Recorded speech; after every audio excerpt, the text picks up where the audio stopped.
What's up guys, welcome to episode 3 of my Road to Lowest Level Legends. This first clip is me getting 50 mining. The reason I'm doing that is because at the end of the last episode we completed the Dragon Slayer quest, and the next quest on the list in our ones that we need to complete in a certain order to get the lowest level by the time we complete Legends is Heroes quest. So in order to complete that we needed 50 mining, 53 fishing and cooking, which I didn't really put the footage in, but if you pay real close attention at the end of the last video, you'll see that I already got them. There was a lot of content in there, and I didn't want to talk too much about the skills. So we got the fishing and cooking out the way. We've just got the mining sorted.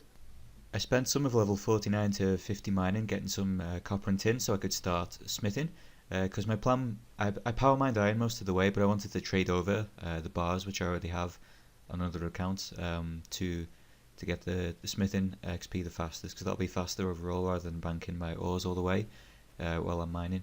But I did need to get some bronze because I didn't have any to trade over, so this is just me getting the first few levels in smithing by using up the bronze. So we've got some quests to do before we can get to Heroes quest. We need 55 quest points, and there's a bunch of specific quests that we've got to get out the way as well, the first one of which is Demon Slayer. Now I know the format of these videos so far has been that where I've done a quest, all the footage from the quest is included in the video, even though I've sped it up real fast, kind of narrated over it with what I'm doing. And of course I do need some kind of filler footage to go in the background while I'm talking about what I'm doing sometimes, but a lot of these quests are really boring, to be honest. Boring to watch, at least. Like, you're not really that interested. If you're watching these videos, like, you're not watching them to see me complete Gertrude's Cat or Jungle Potion or something, do you know what I mean? Like, just running around doing pointless stuff. So I do have all the footage from the entirety of the quests that I've completed so far, but I don't think that they should have a place in these videos, because it's just going to get really dry and boring. So what I'll probably do, I'll keep hold of the footage, and in the future maybe I'll upload them as unlisted videos or to a second channel, you know, if anyone's interested in seeing all the quests documented. But I really want to focus on the interesting bits, and particularly the ones that relate to the parts that pose a challenge for me when I'm trying to play the game in this way, where I'm trying to keep as low level as possible by the time I complete Legends. So it's going to be the combat parts, obviously all the quests that are going to level up my combat as I go, and the ones that have kind of tough fights in them for whatever reason or another that I'm going to struggle with. Anyway, we've been doing a lot of running around. Probably got hold of Silverlight now. I'm going to go fight Delrith, which is not one of the hard fights, but still, I think this is worth putting in here. I remember when I first started playing Scape, I saw someone joking, like in Varrock, saying, "Oh, selling Silverlight 125k or something." That was more money than I could even imagine at that point. I was killing goblins by the River Lum, trying to save up for like a mithril mithril battle axe or something, you know. So this Demon Slayer has a place in my heart for sure, but it's a really easy quest once you've got hold of the keys. Anyway, moving on. So we defeated Delrith, and that gave us 3 quest points, which is good. Next up we went to see Doric, traded in our materials. That gave us another quest point. Then on my way to get the dyes for the next quest, I finally got hold of the red bead, which is the last one that I need for Imp Catcher, so I'll be able to get that out the way now as well. The reason that I'm getting these dyes is so that I can do Goblin Diplomacy. Actually, much harder than getting hold of the beads probably was just getting 3 Goblin armor drops. Like, when you actually need them, you won't believe how many times you walk past, kill a Goblin, you know, and it drops an armor. Well, you'll never get one when you want one. Anyway, we just went to Port Sarim to start the quest. Also, if you speak to Redbeard Frank, I think his name is, while you're there, you can start the Pirate's Treasure quest, save a little time. Just gone up to the Goblin Village to trade in these armors, have a long conversation with these goblins who can't really decide what armor they want. Eventually we give them the right armor, we get 2 crafting levels and 5 quest points, which is huge. On to the next quest. So I went to trade in the beads now that we got all 4. Get a little magic XP and 1 quest point. So as you know, I got 50 magic to help me through the quests. We need 56 anyway to boost to 59 and complete family quest. So that got us up to 51 and got us 1 quest point. Next we went to complete Pirate's Treasure, which we started earlier. So we're going to buy the rum, then we got get a job picking bananas. This bit's really boring, so I'm just going to skip to the end of the quest where we have to battle with Weiss and the Gardener. So this is one of the NPCs that doesn't have an attack option normally, so you can't actually mage him. But he's really easy anyway, so this got us 2 quest points. Then we moved on. Here's a clip of me cooking some pies, which we need for the Night Sword quest, which we're going to skip towards the end of. This is us going into the dungeon, past these pirates, where I want to come back because I think the eye patches are really cool, but I didn't have the inventory space to waste here. I wanted to keep the food. The problem with this is that you can't mine the rock if you're 100% fatigued, so I had to kind of risk a bit of combat XP, sleep, mine the rock, but of course in Classic you don't get any combat XP if you don't defeat the monster, so we were safe. We got 11 smithing levels and a quest point, which is great. Let's move on. Here we are completing the Prince Ali rescue quest, which I've just skipped out because it's boring. Getting another 3 quest points, so we're up to 50. So the next quest on the list was Lost City, for which I need 31 crafting. So to start off with the crafting, I had to trade over some leather, which I went and got on my main, do a bit of leather making stuff, do a bit of flax to get up to level 20, but then knowing how much flax I had to spend the first time that I got 50 crafting for legends, I'm sure that gave me like carpal tunnel syndrome or something last time, and I wasn't going to do it again. So I highly recommend, if you have the money, to get a shitload of gems and just cut the gems for your crafting levels, because I was blown away by how quickly you can fly through the levels. So I think here I accidentally clicked one of those gnomes instead of the banker and shit myself, but we managed to avoid taking any combat XP because we didn't kill him. So yeah, I just did these up until Ruby, and then traded over a bunch of rubies just because I wanted to see what the XP rate was like. I think I did like 100 or 200 rubies or something, which eventually got me up to 41 crafting. The other skill I needed to do Lost City is 36 woodcutting, so here's a clip of me getting 36 woodcutting, and I think I also get a fire making level on like the next log or something, so there we go, 33 fire making as a bonus. Then it was time to do Lost City, so I've skipped ahead to the part where I go into the cave because the rest of the quest is just running around talking to people in the woods. I was really lucky to get a bronze axe first kill here, so we're just getting past the zombies, past the demons, over to the tree.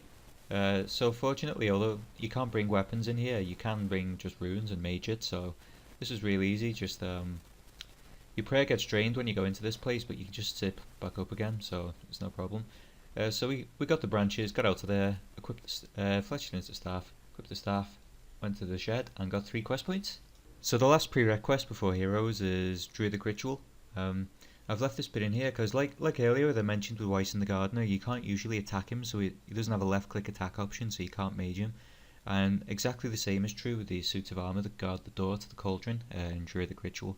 So it's not hard, but you can definitely save yourself a lot of time here by bringing like a two-hander, a myth two-hander if you have the attack level at the time, if you've done it in the order that I have, and melee stuff rather than staff bashing the entire time. I ended up flicking incredible reflexes because it was so boring.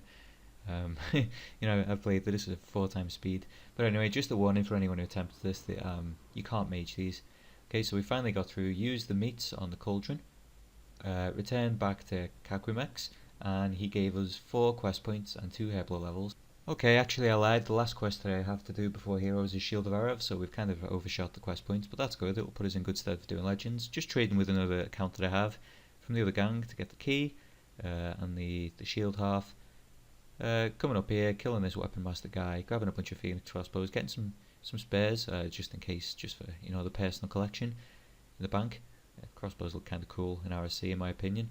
Heading back over to Katrine, who will now let us upstairs. Go up, steal the other half of the shield, go to the king and claim our reward of 600 gold pieces and a quest point. So that's all the quests that we need to do in order to start heroes. The last thing that we've got to get is 25 Herblo and then we're ready to start, so let's get that out of the way. So I ID'd a bunch of herbs, made a bunch of potions, and eventually got 25 Herblo. Okay, now it's time to start the hero's quest.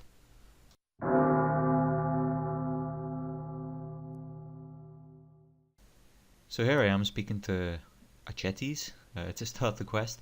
She tells us that we need to get hold of a Master Thief armband, a Firebird feather, and a cooked lava eel. So we're going to do the Firebird feather first, which means that we need to go do the Ice Queen dungeon. We're making our way over White Wolf Mountain to get towards this kind of ladder puzzle. There's the rock that you need 50 mining to get past. So just making our way through this maze. It's a pretty cool maze actually. This is, if you've got the prayer level, this is really straightforward. Just keep a prayer on. You're not going to run out of prayer points. Make your way through the puzzle, just follow the guide that's on the wiki, and eventually we made it to the Ice Queen's room and started the fight. So Nothing to worry about with this one, you don't get your prayer drained or anything, just keep casting your firebolts and you'll get through. Pretty straightforward. So we need to get hold of the ice gloves here so that we can then go to Entrana, kill the firebird and pick up the feather successfully, which will be our first piece. I noticed this cool painting on the wall while I was fighting, kind of a hidden bit of detail. The Ice Queen's got a painting of like a frozen landscape there, which is kind of cool. Anyway, we got hold of the ice gloves and we're ready to go get the firebird feather. So we're making our way over to Karamja to get the feather. On the way we're just stopping at this Garant dude in Port Sarim to get the blemished snail oil. Then we're going to go over on the boat to Karamja, past the church, past the normal chickens to the red chicken, which is the Entrana firebird. Got the feather, so go back to the bank. So we also need to complete Scorpion Catcher, anytime really. The sooner the better, because it gives us a bunch of strength XP that we need to get towards the 40 that we need for legends. So we are going up to Thormak the Sorcerer to start the Scorpion Catcher quest so that we can get the Scorpion, which is in the dungeon. It's actually just past where you catch the lava eel, just past the Black Demons and through a secret wall. Okay, so let's head into the dungeon. Something you definitely need to remember as you come into this dungeon is either an anti-poison or poison antidote potion. There are poison scorpions, and also if you're going to get the scorpion for Scorpion Catcher, you'll have to walk past the poison spider as well, so just be wary of that. Be sure to wear monk robes as you come in here. You're going to need to keep your prayer up constantly. So here's the first time that we're going to get poisoned, going past these poison scorpions. You can see I lose 3 health there. Just calmly trying to get out of combat with them. Got a bit worried about this Chaos Dwarf getting in the way, but we managed to eat a lobster, sip our poison, anti-poison potion, and get on the way. So we have to go down this part of the dungeon past the Black Knights to get the Dusty Key, is it? From the guy who's stuck in the jail. So we have to fight this jailer. Just casting the firebolts at him, wearing him down. Eventually we'll be able to get the jail keys, get in, speak to this adventurer guy and ask him if he knows any good places to explore nearby.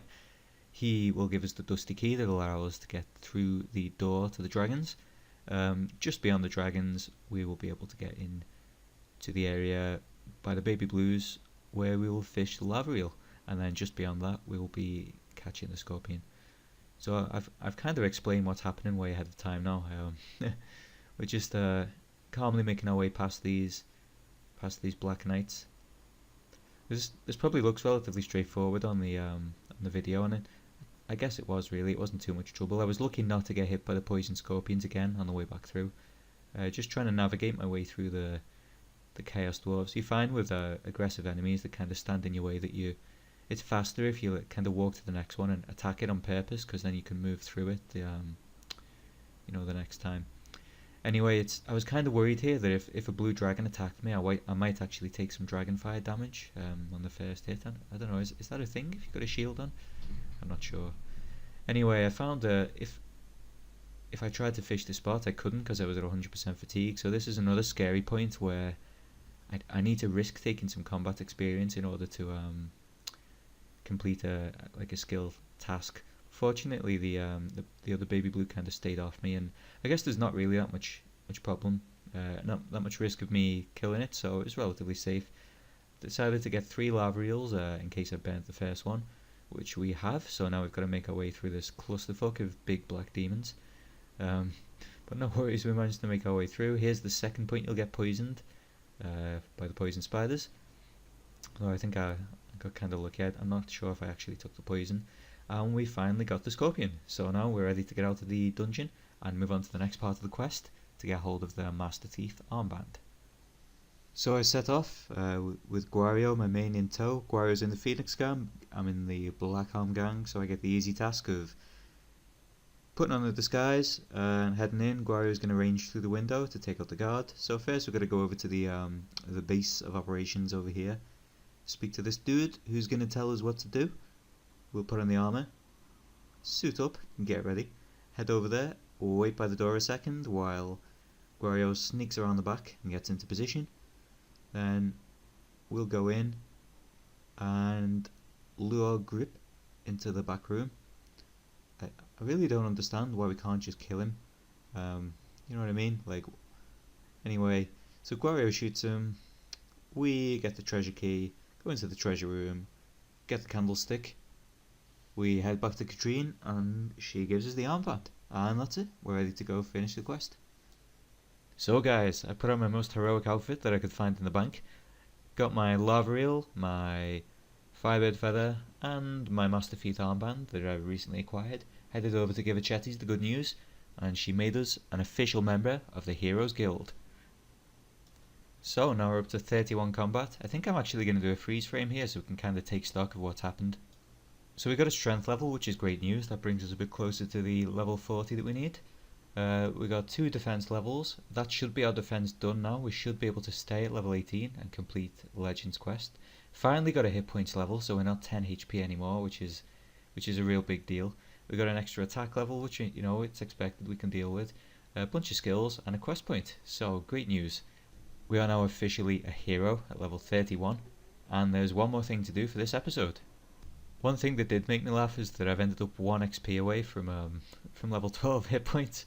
So I had the white text typed in ready to congratulate myself, in this kind of dramatic fashion, and I just ended up laughing because what I haven't mentioned is that I actually got 8 PID XP on like control mode. So there's a bug in RSC where you can get other people's combat XP, and I seem to have gotten 8 XP in attack, defense, strength, and HP. So it's actually really close. Like if we would have been tipped over to a 12 HP, then we might have ended up overshooting our HP goal by the time we got the Witch's House HP reward, which we can now do actually. Now that we've got heroes out the way. So anyway, I think we've really narrowly avoided disaster with that one. Anyway, time to move on to the last thing for this episode, which will be turning in the reward for the Scorpion Catcher quest, which we have to finish up real quick. So I'm just going to take this opportunity as we have a little walk around to pick up the other 2 scorpions to explain what's going to come up in the next episode. So after we complete Scorpion Catcher, although we're only at 59 quest points at the moment, maybe 1 or 2 more when we complete this quest, we're getting really close actually to our goal in terms of quests which are going to give us combat XP. There's not that much left on the plan. I'd say we're more than halfway through. So here we go. So we got 2 strength levels and a quest point. So that puts us up to 32 strength. We still need to go some way to get to the level 40 that we need to complete Legends. Actually, someone gave me an idea of a way that I might be able to do that without doing that really annoying fatigue training method that I showed in the first episode. Anyway, I said I was going to save this for the next episode, but I'm still talking, so I'm including Witch's House because I've already done it. I've got the footage, I'm going to stick it in here while I continue talking. So, coming up, the remaining quests on our plan that we need to take care of that are going to affect our combat stats, we need to do them in like a certain order. This one, Witch's House. Then we got Watchtower, Tree Gnome Village, Underground Pass, which is probably going to be a nightmare. That'll be some fun. Then Vampire Slayer, of all things. So, just fighting the Shapeshifter here. Now, I've kind of been bitten by this curse again, where because they don't have a left click option, you can't mage them. So I'm stuck in here with a staff. Fortunately, just by complete chance, a member of my clan, I recently joined the Shadows of Misthalin, and Victor came along, started watching me fight, and I was like, oh, I can't mage this, I'm going to lose. I'm running out of prey, because if you leave this fight, if you step out to sip a prey party, you have to start again. So I say to Victor, like, you wouldn't happen to have some money on you, would you? Because I remembered the 2-hand shops just over here. So very kindly, Victor bought me a myth 2-hand. And I was able to go back in there and have a much better chance of completing this fight instead of just staff bashing the shapeshifters. So this is definitely a message. Of course, I could have prolonged my prey by flashing the paralyzed monster a bit, which I did this time just to make sure that I got it done. But big thank you to Victor for sorting me out there, because it really saved the day and saved me a trip to the bank to sort this out. So big thanks to him. So yeah, that's definitely something to remember if you're going to do this kind of thing. There are some monsters, the Shapeshifter and Witch's House included, where you can't mage them, and you should make sure that you bring along a 2-hander or something. Anyway, we managed to defeat the Shapeshifter, get hold of the ball, go back outside, over to the boy, give him his ball back, and we got 7 hit points levels, which takes us up to level 18.